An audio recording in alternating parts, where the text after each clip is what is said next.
Did you ever read the sequel? I don't think so, no. So I don't think it was written by the original author or not, but there is a sequel to Casey at the Bat, and it's because obviously this was supposed to teach a lesson, Right. you know, and it's a very work ethic kind of lesson that it's teaching. Yeah, it's very Calvinist. Exactly.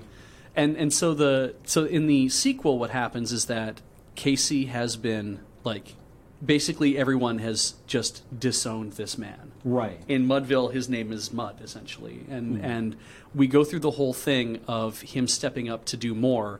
But based on this one failure that he's had when they needed him to win, nobody wants anything to do with him. Mm-hmm. And so when he steps up to the plate to bat again in a future game, he actually tries every time and fails. Huh. So he strikes out, but he actually swings on the first strike because he learned his lesson, but he still continues to fail. But on the third, because you have to have a happy ending, on the third one, he actually hits the ball to the surprise of everybody.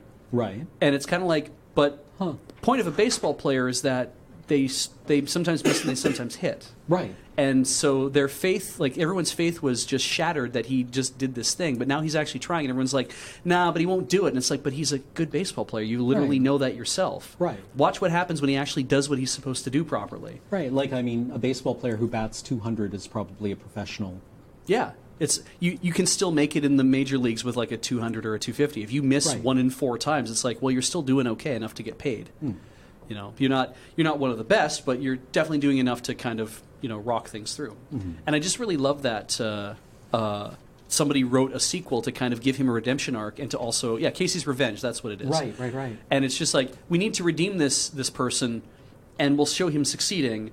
And but it is also a knock on for the very end stanza is the opposite of what you read in the very end here, where it's like, somewhere hearts are light. And it's like, no, it's all this terrible stuff might be happening everywhere. But, the fans in Mudville are amazed for Casey hit the ball, and that's where it ends. And it's like, okay. Right.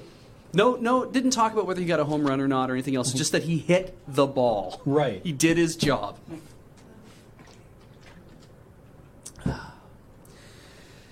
All right.